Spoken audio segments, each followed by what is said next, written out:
He said, when Jesus came into the coast of Caesarea Philippi, he asked his disciples, saying, who do men say I, the Son of Man, am? And they said, some say thou art John the Baptist, some say Elias, others say Jeremiah, and one of the prophets. And Jesus zeroed into his disciples and asked them, but whom say ye that I am? And Simon Peter answered and said, thou art the Christ, the Son of the living God. Let's read to verse 18. And Jesus answered and said unto him, blessed art thou, Simon Bar-Jonah, for flesh and blood hath not revealed it unto thee, but my Father which is in heaven.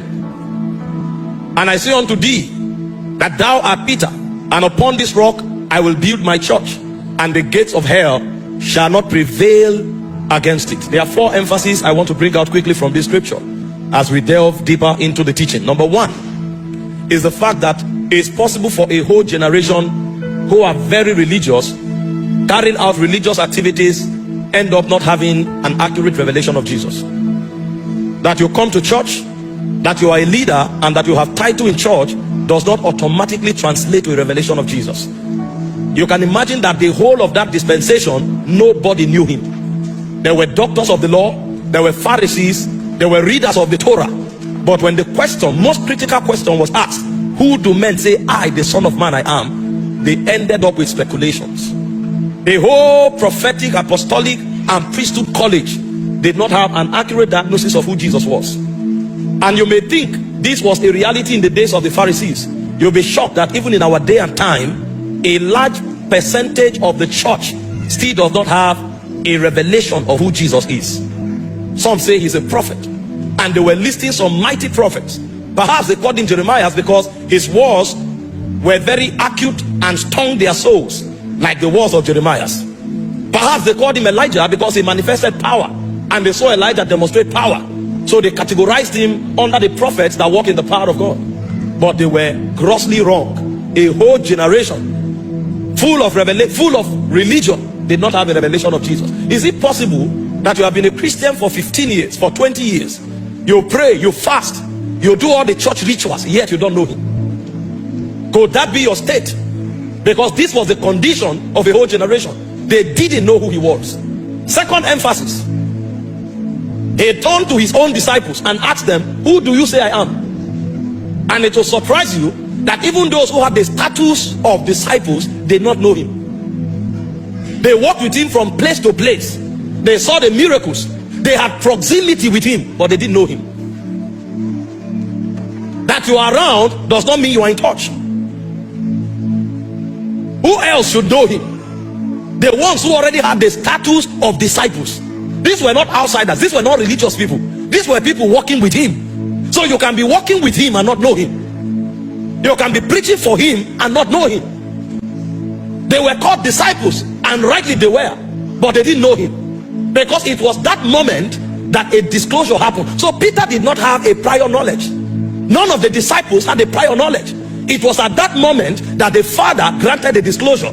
So what it meant was that until then they didn't know who Jesus was. And Jesus himself told him, you didn't know me before now. What just happened now is a disclosure from my Father. Meaning that if my Father didn't reveal it now, you wouldn't have been different from those in the outside. You know, it's possible for you to be active in church and assume that you are inside while others are outside. And these guys who supposedly were inside still didn't know him. But look at the danger of not knowing him. Two things, which are the next two emphasis, is that number one, God cannot build anything that does not have a foundation called the revelation of Jesus. So it would have been possible for them to be around all their lives, the church would not have been built, because the foundation of building divine essence, divine purpose, is the foundation of Jesus Christ. Because the Bible said God sustains all things by the word of his power. It is Jesus.